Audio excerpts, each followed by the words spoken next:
Bonjour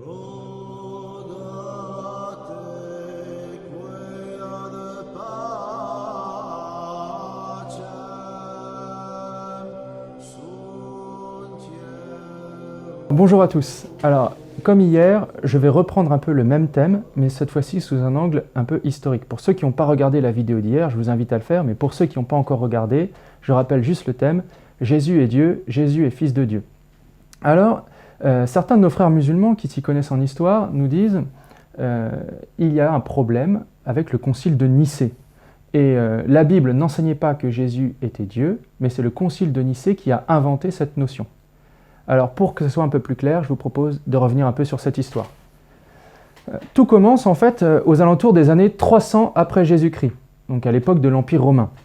Et à cette époque-là, l'Égypte était majoritairement chrétienne, et il y avait un prêtre à Alexandrie d'Égypte qui s'appelait Arius, et ce prêtre a émis une idée nouvelle en matière religieuse. Et cette idée nouvelle, c'était que Jésus n'était pas vraiment Dieu. Alors Arius était chrétien, Arius lisait l'Évangile, Arius croyait au miracle de Jésus, Arius croyait à la sagesse de Jésus, mais c'est juste qu'il avait une idée tellement élevée de Dieu qu'il ne voulait pas reconnaître qu'un homme, quel qu'il soit, puisse être Dieu. Et donc il reconnaissait que Jésus était la créature la plus parfaite qui soit, mais qu'il était une créature et donc qu'il n'était pas Dieu éternel. Alors Arius a réussi, quelque part, il a réussi à se faire beaucoup de disciples, il a réussi à fonder même un parti puissant, et il y a eu une opposition entre des chrétiens qui maintenaient le fait que Jésus était Dieu et les disciples d'Arius, et Arius lui-même qui le niait de manière extrêmement puissante et même violente. Et donc il y a eu des troubles civils, il y a eu des troubles très, très violents.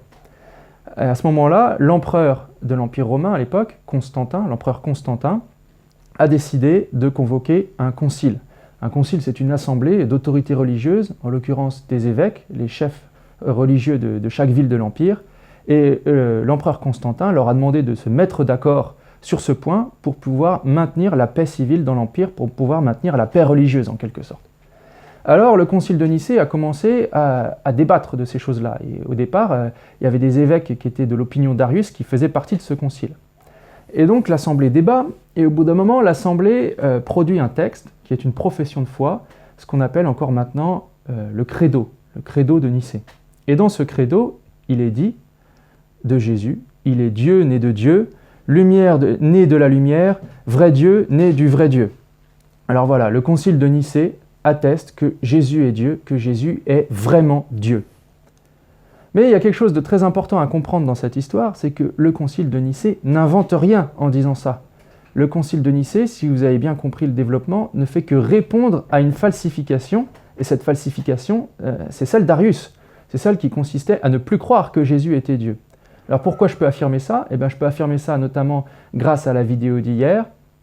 Et dans cette vidéo d'hier, on a vu que Jésus disait de lui-même qu'il était fils de Dieu, qu'il était Dieu. Il y a encore d'autres passages où Jésus montre qu'il est Dieu, des passages un peu plus délicats. Par exemple, le moment où il dit « Avant qu'Abraham fût, je suis ».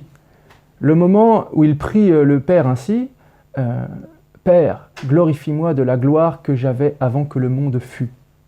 Le passage où il dit encore « Je suis la résurrection et la vie, celui qui croit en moi, même s'il meurt, vivra, et celui qui croit et vit en moi ne mourra jamais. » Donc voilà, c'est des passages, si on comprend bien les attributs de Dieu, si on comprend bien que seul Dieu est éternel et seul Dieu possède pleinement la vie, eh bien Jésus revendique qu'il est Dieu. Il n'y a pas que ça, le concile de Nicée non seulement est fidèle aux paroles mêmes de Jésus, mais le concile de Nicée est fidèle aux paroles des apôtres, des témoins oculaires.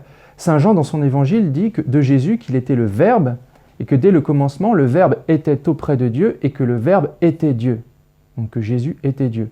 Le concile de Nicée est aussi fidèle à l'avis de beaucoup de chrétiens qu'on appelle les pères de l'Église, et qui historiquement se placent entre Jésus et le concile de Nicée, et qui ont toujours affirmé cette chose-là de manière très puissante. Et je vous renvoie par exemple à saint Irénée, à Origène, à saint Justin, à Tertullien. Donc le concile de Nicée est dans une continuité, alors qu'Arius est justement dans une rupture, dans une falsification. Alors, pour conclure, deux choses. Non seulement Constantin n'a rien imposé, n'a rien inventé, mais il a juste convoqué et présidé un concile pour l'unité de son empire. Et deuxièmement, le Concile de Nicée n'a rien innové, le Concile de Nicée n'a fait qu'affirmer de manière solennelle une vérité pour pouvoir mieux la défendre. Voilà, et bien je vous souhaite une bonne continuation de carême.